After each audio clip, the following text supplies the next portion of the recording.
Twitter x पर एक post बहुत ज्यादा वायरल हो रही है जिसमें लिखा है कि 3i एटलस नाम का ये ऑब्जेक्ट एक एलियन शिप है जो जापान की स्पेस एजेंसी को सिग्नल भेज रहा है। कई लोग इस बात पर यकीन कर रहे हैं। पिछले कई सालों से साइंसदान ऐसे ऑब्जेक्ट को डिटेक्ट कर रहे हैं जो किसी दूसरे सोलर सिस्टम से हमारे सोलर सिस्टम में दाखिल होते हैं और जमीन के पास से गुजरकर फिर से सोलर सिस्टम से बाहर चले जाते हैं। 19 अक्टूबर 2017 को पेनिस्टेरिस टेलीस्कोप आसमान की तस्वीरें खींच रहा था। तभी कंप्यूटर पर बहुत हल्का चलता हुआ डॉट दिखाई देता है। शुरू में साइंसदान को लगा कि शायद ये कोई नॉइस है, लेकिन जब कुछ घंटों के बाद उस डॉट की पोजीशन को दोबारा चेक किया जाता है तो सबके होश उड़ जाते हैं। उसकी स्पीड और डायरेक्शन हमारे सोलर सिस्टम के किसी भी नॉर्मल एस्ट्रॉयड जैसी नहीं थी। कैलकुलेशन से साइंसदानों ने कहा कि ना तो ये एस्ट्रॉयड बेल्ट से आया है और ना ही काइपर बेल्ट से आया है, बल्कि ये ऑब्जेक्ट किसी दूसरे सोलर सिस्टम से ट्रेवल करता हुआ यहाँ पहुँचा है। और इस वक्त ये पहली बार था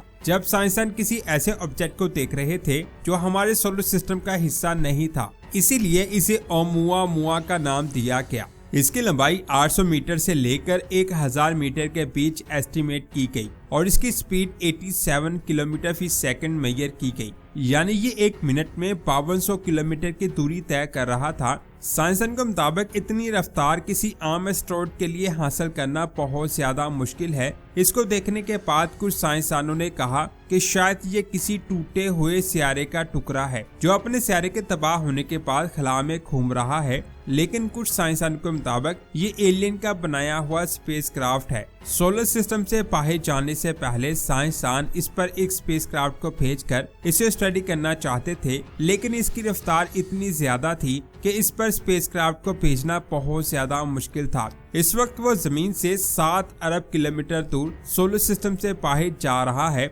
इस ऑब्जेक्ट के सोलर सिस्टम में दाखिल होने के 2 सालों बाद यानी 2019 में एक और ऑब्जेक्ट को डिटेक्ट किया गया जिसे नाम दिया गया 2i बोरिसोव। इसके चारों तरफ गैस और डस्ट की कोमा है। जब इसकी स्पीड और डायरेक्शन को कैलकुलेट किया गया तो पता चला ये ऑब्जेक्ट भी किसी दूसरे सोलर सिस्टम से हमारे सोलर सिस्टम में आया है और कुछ टाइम के बाद सोलर सिस्टम से बाहर चला जाएगा। साइंसदान को पता चल चुका था कि सोलर सिस्टम से बाहर मौजूद ऑब्जेक्ट हमारे सोलर सिस्टम में दाखिल हो रहे हैं। जो दूसरा ऑब्जेक्ट हमारे सोलर सिस्टम में दाखिल हुआ था, इस ऑब्जेक्ट के सोलर सिस्टम में दाखिल होने के 6 सालों बाद यानी जुलाई 2025 को साइंसदानों को एक और डॉट दिखाई देता है। लेकिन जब इसकी कैलकुलेशन की गई तो पता चला कि ये भी दूसरे सोलर सिस्टम से हमारे सोलर सिस्टम में दाखिल हुआ है और ये तीसरा ऐसा ऑब्जेक्ट है जो दूसरे सोलर सिस्टम से हमारे सोलर सिस्टम में दाखिल हुआ है। इसीलिए इसे नाम दिया गया 3i एटलस ऑब्जेक्ट। एक अंदाजे के मुताबिक इसका साइज 10 किलोमीटर के बराबर है, यानी ये ऑब्जेक्ट ओमुआमुआ से 10 गुना ज्यादा बड़ा है।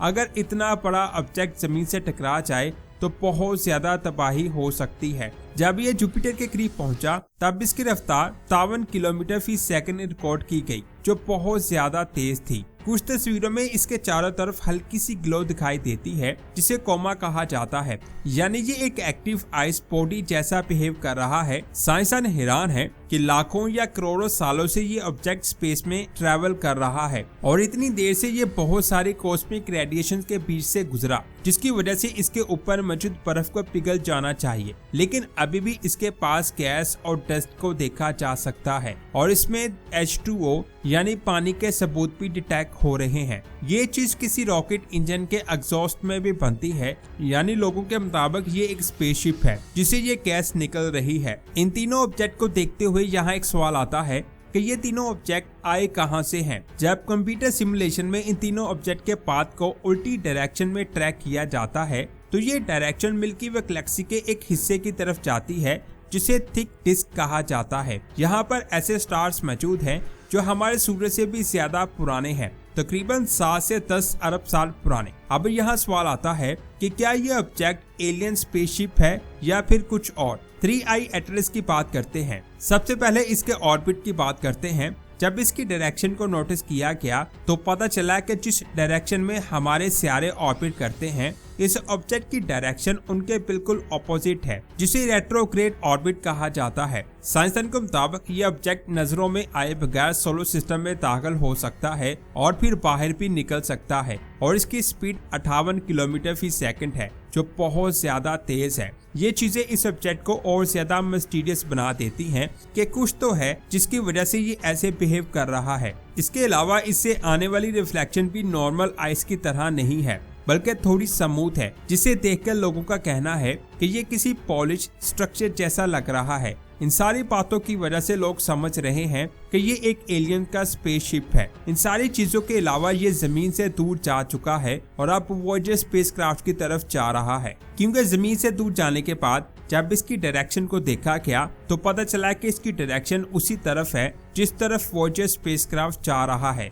क्या सच में ये एलियन स्पेसशिप है? साइंसदान का कहना है कि ये ऑब्जेक्ट किसी चांद या सियारे का हिस्सा हो सकता है। वो सियारा तबाह हुआ और उसके टुकड़े खला में घूमने लगे, लेकिन इनकी स्पीड इतनी तेज होती है कि इन पर किसी भी स्पेसक्राफ्ट को भेजकर उसे स्टडी करना बहुत ज्यादा मुश्किल हो जाता है। इसलिए साइंसदान जमीन से ही इनकी शेप, रफ्तार और डायरेक्शन से इनके बारे में जानने की कोशिश करते हैं। इस वक्त ये जमीन से दूर जा चुका है और सोलर सिस्टम से बाहर जा रहा है। 3i एटलस की स्टार या एरिया से आया है। ये इसकी उम्र को जानने के बाद ही पता चलेगा, लेकिन अभी साइंसदानों को ये नहीं पता कि इसकी उम्र क्या है, जिसकी वजह से ये ऑब्जेक्ट एक मिस्ट्री बना हुआ है। इसके बाद बात करते हैं, हमारी जमीन से 57 लाइट ईयर दूर एक गैस जॉइंट सियारा है जिसका नाम GJ504b है, जिसे चेरी बॉम्ब भी कहा जाता है।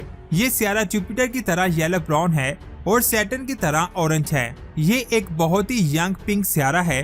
पिंक होने की वजह से ये इतना ज्यादा चमकीला है कि आपको तस्वीर लेने के लिए किसी भी फिल्टर की जरूरत नहीं पड़ेगी।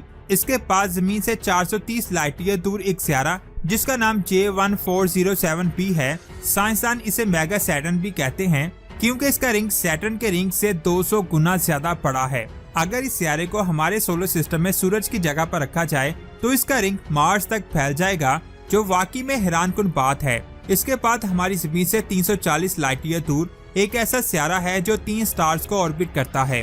तो जरा सोचिए, अगर आप उस सियारे पर रहते तो आपको आसमान में 3 सूरज नजर आते जो कभी भी ग्रुप नहीं होते। इसके बाद नासा ने एक ऐसा सियारा ढूंढा है जिसकी सरफेस बहुत ही अजीबोगरीब है। हमारे सोलर सिस्टम का दूसरा सियारा वीनस, जिसका एटमॉस्फेयर तो बहुत डेंस है, लेकिन इसकी सरफेस पर लावे के समुद्र बहते हैं और यहाँ पर तेजाब की बारिश होती है, जिसकी सरफेस का टेम्परेचर 450 डिग्री है। लेकिन हमारी जमीन से 510 लाइट ईयर दूर केपलर 10p सियारा मौजूद है, जिसकी सरफेस का टेम्परेचर वीनस की सरफेस से 3 गुना ज्यादा है। इसे जहन्वी सियारा भी कहते हैं। इसकी सतह का टेम्परेचर 1500 डिग्री है। ये सियारा अपने स्टार के बहुत ज्यादा करीब है, जिसकी वजह से यहाँ लावे के बहुत बड़े बड़े समुद्र बहते हैं। इस सियारे को स्टार वार मूवी में भी दिखाया गया है, जिसका नाम लावा प्लेनेट था, जिसमें भी लावे के समुद्र बहते थे।